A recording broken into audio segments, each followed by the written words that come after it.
स्त्री: चलो रज्जू का दाखिला तो हो गया, मैं तो चिंता के मारे। पुरुष: हो तो गया, पर आईआईटी का बोझ उठाना कुछ मामूली बात नहीं है, फिर साथ में 3 और बच्चों की पढ़ाई। स्त्री: सो तो है। पुरुष: और मुश्किल ये है कि सभी ऊंची क्लासों में आते जाएंगे। रज्जू का तो खैर 5 साल का सिलसिला हो ही गया। अगले साल आशा बीए पास कर लेगी, फिर त्योरस प्रकाश हायर सेकेंडरी कर लेगा और गुड्डी जूनियर से सीनियर स्कूल में आ जाएगी। स्त्री: और इसके साथ हारी बीमारी, नाते रिश्तेदारी, सभी कुछ तो लगा है। पुरुष लंबी सांस लेकर: हाँ रज्जू की माँ, बड़ी कठिन है ये 5-6 साल। फिर दोनों रुक जाते हैं। स्त्री: सुनो। पुरुष: हाँ। स्त्री: अगले साल आशा की कुछ नौकरी वोकरी न हो जाए, अब तो सभी लड़कियां करने लगी है। पुरुष तनिक ठहर कर विचारपूर्ण स्वर में: हाँ करने तो लगी है। स्त्री: थोड़ा सहारा हो जाएगा, फिर अभी ब्याह की तो कोई जल्दी नहीं है। हाँ 18वां ही तो लगा है, पर बात ये है कि करेगी क्या। मौसी की रश्मि तो किसी स्कूल में पढ़ाती है ना। पुरुष: लेकिन उसके लिए ट्रेंड होना जरूरी है, होना चाहिए। यानी 1 साल फिर बीएड में और लगेगा, और यहाँ तो एडमिशन होना ही बड़ा मुश्किल है। स्त्री: तो किसी दफ्तर में। पुरुष: हाँ, ऑफिस कीपिंग, शॉर्ट टाइप या शॉर्ट हैंड के कोर्स होते हैं, 3-1 महीने के। शाम को भी क्लासेस होती हैं उनकी, नौकरी भी जल्दी मिल जाती है। स्त्री कुछ रुक कर, थोड़ी हिचकिचाहट के साथ: बस यही लगता है कि सयानी लड़की का अकेले आना जाना। पुरुष: तो क्या किया जाए रज्जू की माँ, मन पक्का करना ही पड़ेगा। थोड़ा तजुर्बा हो जाए उसे, तो आगे चलकर मेरे ऑफिस में भी गुंजाइश हो सकती है।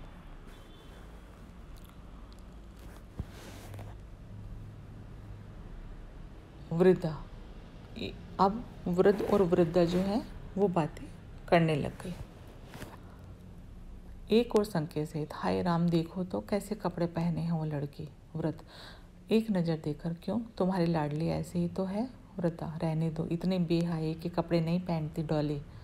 वृद्ध: यानी इससे कुछ कम बेहाये की तो पहनती है। वृद्धा: जमाना बदल गया है अब। वृद्ध: वो तो जाहिर है, तुम्हारी बहू ही उस रोज़ क्या कहते हैं उसे, बेल बॉटम चढ़ाई हुई थी। वृद्ध: वो तो डॉली ने भेंट किया था अपनी माँ के जन्मदिन पर, उसने जिद की थी तो बहू बेचारी को पहनना पड़ा। वृद्ध: ठीक है, अब तुम भी ले लेना यही भेंट अपने जन्मदिन पर। वृद्धा: बेकार तो तुम तो बेकार। कुछ रुक जाती है, तुम्हारी डोली से सब अब बात होती है कुछ। वृद्ध फीकी मुस्कुराहट के साथ: उसे फुर्सत ही कहाँ होती मेरे पास बैठने की, अभी तो कायनात खुल रही है उसके सामने परत दर परत। वृद्धा: वो तो कह रही थी कि दादाजी मुझसे कुछ नाराज है, बोलते नहीं। व्रत: मैं क्या किसी से नाराज हूँ न खुश हूँ, हम तो बस खामोश हैं और तमाशाए अहले जहाँ देखते हैं। वृद्धा अपनी ही धुन में: पिंटू भी कह रहा था कि अब मुझसे बात। वृद्ध को चिढ़कर: क्या बात करूँ, बित्ते भर की वो मिनी स्कर्ट पहनने पर डोली को मुबारकबाद दूँ, या कि पिंटू की हौसला अफजाई करूँ कि शाबाश, तांत्या टोपे जैसे कानों तक की कलम रखकर आप बड़े। वृद्धा धीमे स्वर में: बेटा और बहू कुछ नहीं कहते तो। वृद्ध थोड़ी देर में: मैंने कुछ कहा, जिनको जो पसंद है वो करें। मैंने सब अनसुना कर दिया, सब नज़रअंदाज कर दिया। मैं वहाँ हूँ जहाँ से मुझको भी कुछ अपनी खबर नहीं आती। वृद्धा: पर अपना ही खोना है, एक ही घर में रहते हुए। बचपन: हाँ बिल्कुल है, बचपन की यही डोली थी जो शबो रोज मेरे सीने पे गरेबां की तरह रहती थी, लेकिन अब उसका तौर तरीका फ़र्क है जो मुझे पसंद नहीं। वो अपनी खून यानी आदत न छोड़े, हम अपनी वजह यानी स्वभाव क्यों छोड़े। वो अपनी चहल पहल में खुश, हम अपनी तन्हाई में मुतमईन। बस मुझे छेड़ो मत, मैं हूँ सरापे साजे अहंगा शिकायत। कुछ न पूछ, यही है बेहतर कि लोगों में न छेड़े तो मुझे। दो वृद्धा बातें कर रहे हैं और अपने घर की समस्याएं उनसे जूझ रहे हैं। अब युवक और युवती बातें करते हैं। युवक: लाओ तुम्हारा हाथ देखो। युवती: तुम्हें हाथ देखना आता है। युवक मुस्कान सहित: और नहीं तो क्या मस्खरी कर रहा हूँ, मैंने ज्योतिष विद्या का पार्ट टाइम कोर्स किया है। युवती हंसती है: अच्छा, मुझे नहीं पता था। युवक युवती का हाथ पकड़ता है। युवती आसपास संकेत का चंचलता पूर्वक। जालिम जमाना। युवक लापरवाही से, ओह, बलराज एंड कंपनी के बैंड के साथ ब्याह कर लाया हूँ। आप अगर भगा कर लाया होता तो कहना चाह रहा है कि तुम मेरी पत्नी हो, मैं तुम्हारा हाथ पकड़ सकता हूँ। युवती, धत। युवक मुस्कान दबाते हुए गंभीर रहने के असफल प्रयास के साथ युवती की हथेली देखता है। युवती, कुछ बताओ ना। युवक, यह रही जन्म की रेखा। युवती कृत्रिम आश्चर्य से, अच्छा। युवक, होठों में कुछ बुदबुदाता है। इसके हिसाब से तुम्हारी पैदाइश पंजाब की होनी चाहिए। युवती मुस्कुराती है, बिल्कुल ठीक। युवक, और यह है जिंदगी की लकीर।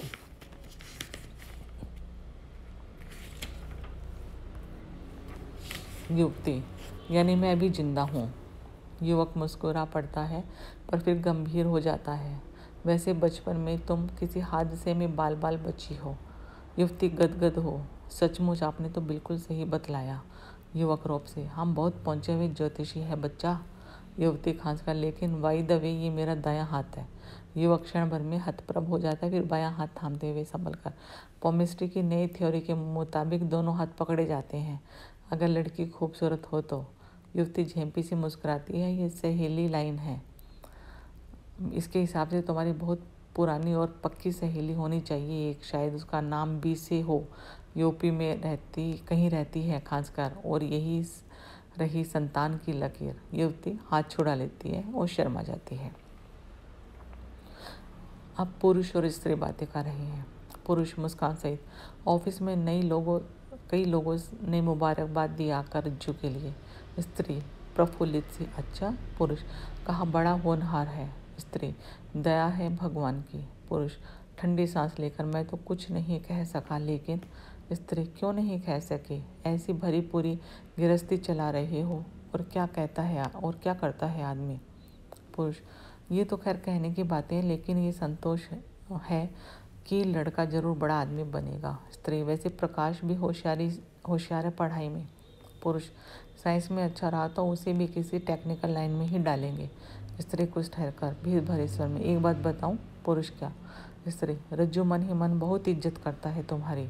पुरुष अपनी उत्सुक हो प्रश्नसूचक दृष्टि से देखता है। फिर एक दिन कह रहा था, बाबू मुझे जैसे पढ़ा रहे हैं मैं जानता हूँ, भगवान ने मुझे किसी लायक बनाया है तो उम्र भर उनकी सेवा करूँगा। पुरुष गदगद होकर, पगला है। वृद्धा, लीला की चिट्ठी आई है। वृद्ध कान पर हाथ रखकर, क्या। वृद्धा जोर से, चिट्ठी आई है लीला की। वृद्ध, अच्छा। वृद्धा, लिखा है अगले महीने की 24 को मंजू की सगाई है, पिताजी व अम्मा जरूर आए। वृद्धा मुस्कुराता है, मैं इस उम्र में कलकत्ते जाऊंगा। इत्तिफाके सफ़र उस्ताद व पीरी गालिब, ऊंचे अज पाए नया मद असामी आयत। वृद्धा, क्या कहा। वृद्ध, बुढ़ापे में सफ़र का इत्तिफाक हुआ, जो पैर से न हो सका वो लाठी से होता है। वृद्धा, तो क्या करोगे, नहीं जाओगे। वृद्धा, किशोर ने चिट्ठी देख ली है, जो वो ठीक समझेंगे करेंगे। पिंटू को भेज देंगे, न होगा तो खुद चले जाएंगे। असायरे पीर व जाई पीर। वृद्धा की प्रश्नसूचक दृष्टि देखकर, बूढ़े की लकड़ी बूढ़े की नुमाइंदगी करती है। वृद्धा तनिक सोचकर, ठीक है तो फिर मैं भी नहीं जाऊंगी।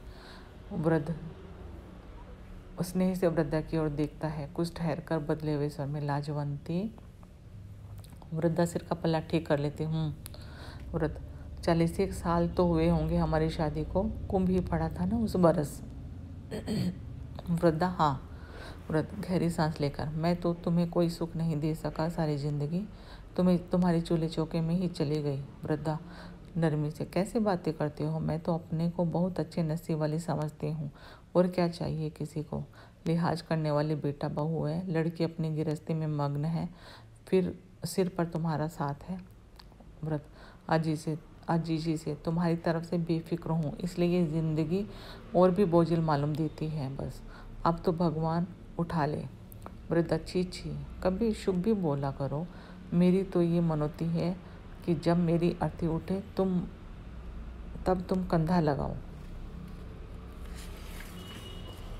वृद्ध हल्की मुस्कान से, तुम्हें तो डॉली का ब्याह देखना है, पिंटू का बच्चा खिलाना है, तो बाबा मुझे क्यों घसीटती हो अपने साथ। अब युवक और युवती बातें कर रहे हैं। युवक, मधु एक बात तो बताना भूल ही गया। युवती, क्या। युवक, आज मैंने इंश्योरेंस के कागजों पे सिग्नेचर कर दिए हैं, पता है अब क्या कीमत है मेरी। युवती प्रश्न सूचक दृष्टि से देखती है। 10,000।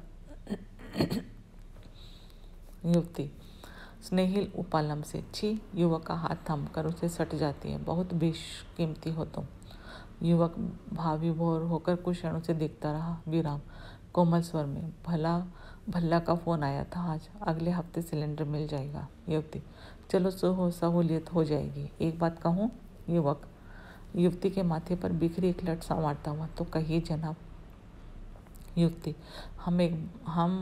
हम जगह नहीं बदल सकते। एक कमरा अकेले आदमी के लिए तो ठीक है, लेकिन। युवक तनिक ठहरकर, दरअसल मैं बात खुद मेरे दिमाग में थी, पर इतनी जल्दी सब कुछ हुआ कि बंदोबस्त ही नहीं हो पाया।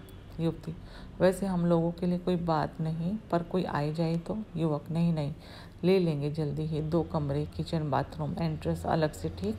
युवती हामी में सिर हिलाती है। नेपथ्य से इवनिंग न्यूज़ चलाते हुए फेरी वाला लड़के का प्रवेश। लड़का पुकार कर, इवनिंग न्यूज़, शाम की ताज़ा खबर। टैक्सी ड्राइवर ने मुसाफिर को छुरा घूम दिया। युवक संकेत में लड़के को बुलाता है और सिक्का देकर समाचार पत्र लेता है। कुछ क्षणों देखता है, फिर जिनके बीच लड़के का पुकार लगाते हुए प्रस्थान। युवक कलाई की घड़ी देखकर उसे टाइप करता है। पिक्चर देखेंगे प्लाजा में। कलाई की घड़ी देखकर, अभी टाइम है, पिक्चर देखेंगे प्लाजा में। युवती कुछ दुर्लभ स्वर में, परसों ही तो देखी थी। युवक, अरे यार, तो क्या डॉक्टर ने मना किया है कि ऑल्टरनेट डेज पे फिल्म देख नहीं सकते। युवक, घर पहुंचते पहुंचते 10 बजाते, खाने में फिर कम से कम। युवक, खाना भी बाहर ही खा लेंगे मुस्कुरा कर, अभी तो महीने का पहला हफ्ता है। तत्क्षण खड़ा हो जाता है, ना मत कहो दोस्त, बस मूड हो गया एकदम, आ जाओ अब। हाथ बढ़ाता है। युवती हल्की मुस्कान के साथ उसे देखती है, फिर पर्स लेकर उसके हाथ के सहारे उठ खड़ी होती है। दोनों का हाथ में हाथ डाले प्रस्थान। स्त्री पुरुष भी तिरछी निगाह से इन दोनों को देखा। स्त्री, नई शादी है। पुरुष, हाँ। स्त्री, क्या वजह है। पुरुष, 6:15। स्त्री, चलें, बच्चे आने को होंगे रैली में, फिर अभी पंसारी के यहाँ भी थोड़ी देर लगेगी। पुरुष, चलो। दोनों का प्रस्थान। वृद्धा, डॉक्टर ने क्या कहा। वृद्ध, चीनी ट्रेसेस में ही रह गई। अच्छा, पुरुष और स्त्री भी चले जाते हैं। अब वृद्ध और वृद्धा बातें करते हैं।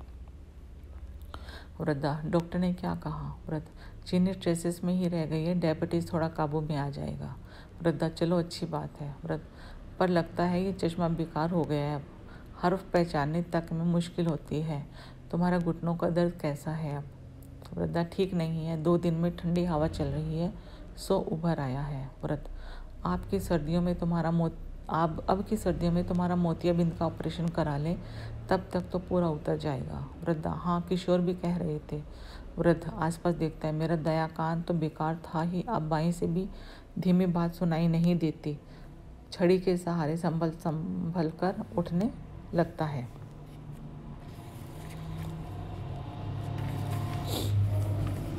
वृद्धा उठकर सहारा देते हुए, मुझे दूर की चीज़ दिखाई नहीं देती ठीक से, यह तो मालूम हो जाता है कि कोई है, पर कौन है यह पहचान में नहीं आता। दोनों धीरे धीरे चलने लगते हैं। वृद्ध, ब्लड प्रेशर का क्या हाल है। वृद्धा, 3-4 दिन से तो ठीक है, तुम्हारा दांतों का सेट कब मिलेगा। वृद्ध, कल शाम के लिए कहा है। गहरी सांस लेकर, जिंदगी भर गर्दनम उस्ताद बेदिल चारा निस्त, 4 शायद जेस्तन, न 4 शायद जिस्तन। वृद्धा, क्या। वृद्ध, जिंदगी मेरे लिए बोझ बन गई है, कोई रास्ता नहीं। दोनों मंच छोड़ने लगते हैं, चाहे खुशी के हो चाहे मजबूरी से, इसे बिताना ही होगा। यानी एक तरह से 3 जोड़ों, एक जोड़ा जिसकी अभी भी शादी हुई है, उसकी किस तरह की बातचीत होती है, वो आगे के भविष्य के बारे में क्या सोचते हैं, इसके बारे में बताया है। और एक युवक युवती है जिनके बच्चे थोड़े बड़े हो गए हैं, कोई स्कूल में जा रहा है, कोई कॉलेज में जा रहा है, तो उनकी अपने जीवन के प्रति क्या सोच है, भविष्य के बारे में उनकी क्या सोच है, उसके बारे में बताया है। और एक जोड़ा है वृद्ध और वृद्धा का, उनके जीवन के बारे में या अपनी ज़िंदगी उन्होंने कैसे बिताई या आने वाला भविष्य कैसा है उसके बारे में उनकी जो सोच है उसके बारे में बताया गया है। तो तीनों जनरेशन का अपने अपने सोचने का नज़रिया इस एकांकी में बताया गया है।